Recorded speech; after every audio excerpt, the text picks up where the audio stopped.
ভারতের গরু চোরা কারবারিরাও দেশপ্রেমিক বলছেন পররাষ্ট্রমন্ত্রী। জানাবো বিএনপির উপজেলা নির্বাচন বর্জনের সিদ্ধান্তে হতাশ কূটনীতিক পাড়া। এদিকে উপজেলা নির্বাচনে কৌশলগত অবস্থানে আওয়ামী লীগ। এবং সর্বশেষ জানাবো জমি জরিপ নিয়ে নতুন নির্দেশনা ভূমিমন্ত্রীর। শুনছিলেন সংবাদ শিরোনাম, এবারে বিস্তারিত। ভারতের গরু চোরা কারবারিরাও দেশপ্রেমিক বলছেন পররাষ্ট্রমন্ত্রী। ভারত থেকে যে এত গরু আসে, কোনো সময় তারা একটা ষাঁড় কিংবা গাভী পাঠায় না, সবগুলো বলদ পাঠায়। বলদগুলো নির্জীব, প্রজননের ক্ষমতা নেই। গাভী পাঠায় না কারণ সেগুলো পাঠালে তাদের দেশে পরবর্তী প্রজন্ম তৈরি হবে না, সেখান থেকে আর গরু পাঠানোর সুযোগ থাকবে না। কিন্তু আমরা আমাদের দেশে সেটা মাথায় রাখি না। এগুলো মাথায় রাখলে হবে, সবাই মিলে দেশ গড়তে হবে মন্তব্য করে তিনি বলেন, দেশ গড়ার দায়িত্ব প্রত্যেক নাগরিকের, শুধু সরকার করে দেবে এই মানসিকতা থাকলে দেশ কখনো এগিয়ে যায় না। দেশ গড়ার ক্ষেত্রে উইমেন চেম্বার বলিষ্ঠ ভূমিকা রাখতে পারে, কারণ তারা নারীদের প্রতিনিধিত্ব করে। বিএনপি জামাত যখন ক্ষমতায় ছিল তারা নারী উন্নয়নে কিছুই করেনি, বরং নারীদের পিছিয়ে রেখেছিল। আজ নারী উন্নয়নে কাজ করে চলেছেন জননেত্রী শেখ হাসিনা। মন্ত্রী আরো বলেন, আজ থেকে 10 বছর আগেও কেউ ভাবেনি জেলায় ডিসি, এসপি, ইউএন ও নারী হবে। নারী মেজর জেনারেল হয়েছে, নারী হাইকোর্টের জাস্টিস, আপিল বিভাগের জাজও হয়েছে। যারা আজ লম্বা লম্বা কথা বলেন তারা নারীদের উন্নয়নের জন্য কি করেছিল? অনুষ্ঠানের পর সাংবাদিকদের প্রশ্নের জবাবে পররাষ্ট্রমন্ত্রী বলেন, বিএনপির কোনো নেতাকর্মীর বিরুদ্ধে কোনো রাজনৈতিক মামলা হয়নি। গাড়ি পোড়ানোর মামলা হয়েছে, পুলিশ এবং সাধারণ মানুষের উপর হামলার মামলা হয়েছে, সন্ত্রাসী কর্মকাণ্ডের জন্য মামলা হয়েছে। এসব মামলায় যারা গ্রেপ্তার হয়েছেন তাদের মামলাগুলো আদালতে বিচারাধীন। সরকার চোরাবালিতে দাঁড়িয়ে আছে। বিএনপি নেতাদের এমন বক্তব্যের জবাবে হাসান মাহমুদ বলেন, চোরাবালির উপর দাঁড়িয়ে আছে এটা আমরা গত 15 বছর ধরে শুনতে পাচ্ছি। চোরাবালিটা এত শক্ত যে তাদের আর বহু বছর অপেক্ষা করতে হবে। মিয়ানমার জান্তা বাহিনী যারা বাংলাদেশে পালিয়ে এসেছে তাদের ফেরার বিষয়ে তিনি বলেন, আমাদের সঙ্গে আলোচনা হয়েছে, তাদের 22 এপ্রিল নিয়ে যাওয়ার কথা রয়েছে। তবে সেটা অনেক কিছুর উপর নির্ভর করবে। সেখানকার পরিস্থিতি, তাদের পরিবহন করে নিয়ে যাওয়া কতটুকু নিরাপদ, সে সঙ্গে সমুদ্র ও আবহাওয়া পরিস্থিতির উপর নির্ভর করবে। বিএনপির উপজেলা নির্বাচন বর্জনের সিদ্ধান্তে হতাশ কূটনীতিক পাড়া। বিএনপি জাতীয় সংসদ নির্বাচনের মতো উপজেলা নির্বাচনও বর্জন করেছে। দলের স্থায়ী কমিটির সভায় এ ব্যাপারে সিদ্ধান্ত নেওয়া হয়েছে। যারা উপজেলা নির্বাচনের চেয়ারম্যান পদে প্রতিদ্বন্দ্বিতা করবে তাদের বিরুদ্ধে চরম শাস্তিমূলক ব্যবস্থা গ্রহণ করা হবে। আজীবনের জন্য তাদেরকে বহিষ্কার করা হবে বলেও দলের পক্ষ থেকে জানানো হয়েছে। কিন্তু বিভিন্ন সূত্রগুলো বলছেন যে উপজেলা নির্বাচনে বিএনপির এই বর্জনের সিদ্ধান্ত কূটনীতিক পাড়ায় এক ধরনের হতাশা তৈরি করেছে। কূটনীতিক পাড়ায় কেউ কেউ এই বিষয়টি নিয়ে অসন্তোষ প্রকাশ করেছে বলে একাধিক দায়িত্বশীল সূত্র নিশ্চিত করেছে।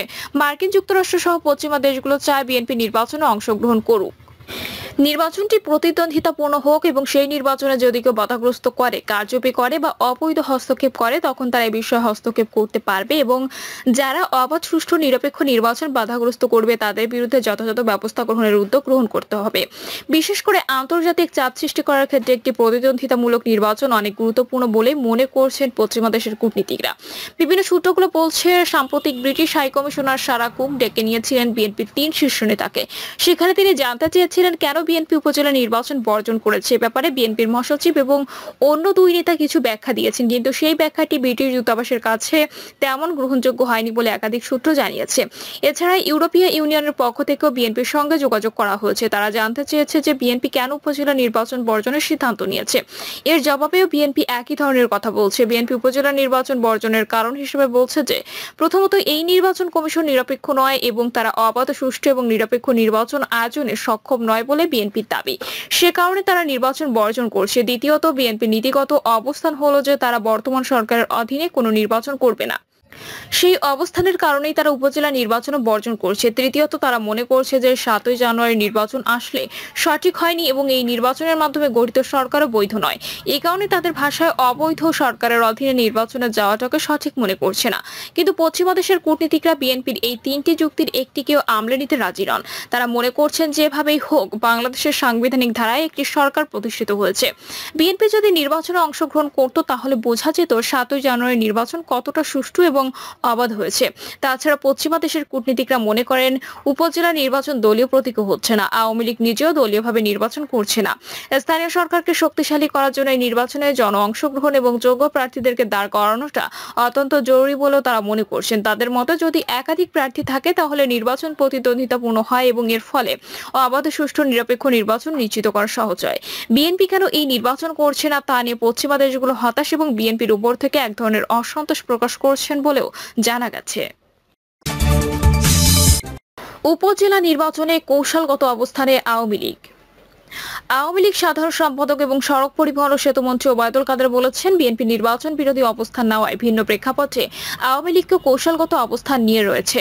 তাই বাংলাদেশ আওয়ামী লীগ এবার দলীয় প্রতীক বরাদ্দ দিচ্ছে না। দল ও দলের বাইরে জনগণের কাছে গ্রহণযোগ্য ব্যক্তি যেন নির্বাচিত হয় সেটি আওয়ামী লীগ প্রত্যাশা করে। উপজেলা পরিষদ নির্বাচনে মন্ত্রী, এমপি ও দলীয় নেতারা যেন কোনো ধরনের হস্তক্ষেপ করতে না পারে সেজন্য বাংলাদেশ আওয়ামী লীগের পক্ষ থেকে কঠোর সাংগঠনিক নির্দেশনা দেওয়া হয়েছে বলেন ওবায়দুল কাদের। বিবৃতিতে ওবায়দুল কাদের আরো বলেন, বিএনপি মহাসচিব মির্জা ফখরুল ইসলাম আলমগীর সহ বিএনপি নেতারা লাগাতারভাবে মিথ্যাচার করছেন।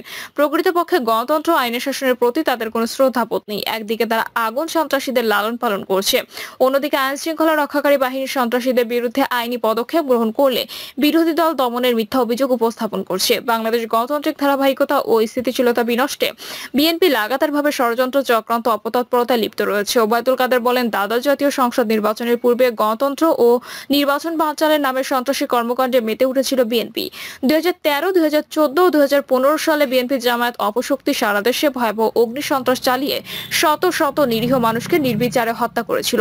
তাদের এই ভয়াবহ সম্মিলিত সন্ত্রাসী কর্মকাণ্ডের বিরুদ্ধে আইনি পদক্ষেপ গ্রহণ করলেই বিএনপি নেতারা বিরোধী দল দমনের কথা বলে। সরকার বেপরোয়াভাবে কাউকে কারাগারে পাঠাচ্ছে না, বরং সন্ত্রাস ও সহিংসতার অভিযোগে অভিযুক্ত বিএনপি নেতাকর্মীরা আইন ও আদালতের মুখোমুখি হচ্ছে এবং জামিনে মুক্তিও পাচ্ছে।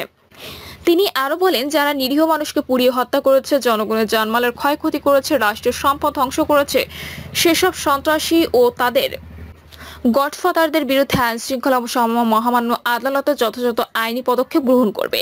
বিএনপি আইনের প্রতি শ্রদ্ধাশীল নয়, সে কারণে বিএনপি নেতারা বিরোধী দল দমনের মিথ্যা অভিযোগ তুলে সন্ত্রাসীদের সুরক্ষা দেওয়ার অপচেষ্টা করেছে। আমরা দ্ব্যর্থহীন ভাষায় বলতে চাই, আওয়ামী লীগ বিরোধী দল দমনে বিশ্বাস করে না, তবে সন্ত্রাসীদের কোনো ছাড় নেই, সে যে দলেরই হোক না কেন।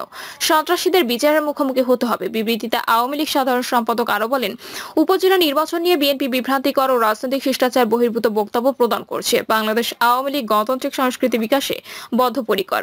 জনগণের ক্ষমতায়ন প্রতিষ্ঠা করতে স্থানীয় সরকারের বিভিন্ন স্তরে নির্বাচন গুরুত্ব অপরিসীম। অবাধ, নিরপেক্ষ, সুষ্ঠু ও শান্তিপূর্ণ পরিবেশে উপজেলা পরিষদ নির্বাচন অনুষ্ঠিত হবে। বিএনপি বরাবরের ন্যায় নির্বাচন ও দেশের গণতন্ত্র বিরোধী অবস্থান নিয়েছে, সে কারণে জনগণও তাদের দিক থেকে মুখ ফিরিয়ে নিয়েছে। বিবৃতিতে আরো বলা হয়, প্রথম ধাপে নির্বাচন উপলক্ষে সারা দেশে প্রার্থীদের ব্যাপক প্রচার প্রচারণা এবং জনগণের স্বতঃস্ফূর্ত অংশগ্রহণ পরিলক্ষিত হচ্ছে। দেশের জনগণ যখন নির্বাচনে স্বতঃস্ফূর্তভাবে অংশগ্রহণ করছে, বিএনপি নেতারা তখন বরাবরের ন্যায় দেশের গণতান্ত্রিক ব্যবস্থা ও নির্বাচনকে প্রশ্নবিদ্ধ করার পায়তারা চালাচ্ছে।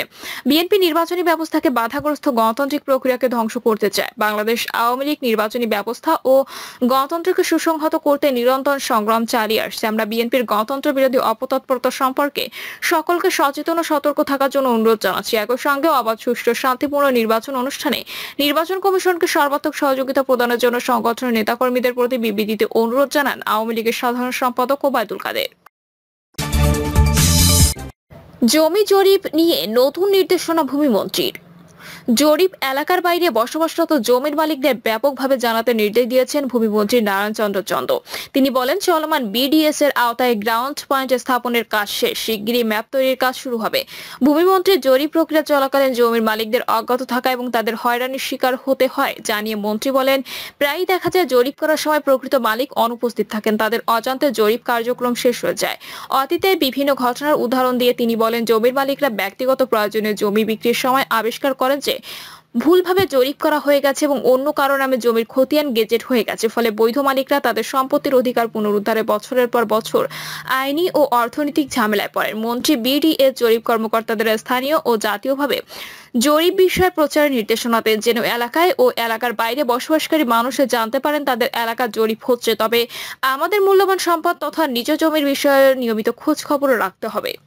বিডিএ জরিপ কর্মকর্তাদের স্থানীয় ও জাতীয়ভাবে জরিপ বিষয়ে প্রচারের নির্দেশনা দেন, যেন এলাকায় ও এলাকার বাইরে বসবাসকারী মানুষে জানতে পারেন তাদের এলাকার জরিপ হচ্ছে। তবে আমাদের মূল্যবান সম্পদ তথা নিজ জমির বিষয়ে নিয়মিত খোঁজ খবরও রাখতে হবে। প্রিয় দর্শক, এই ছিল এখনকার সর্বশেষ সংবাদ। আপডেট সব সংবাদ পেতে চ্যানেলটি সাবস্ক্রাইব করে বেল আইকনটি ক্লিক করে রাখুন।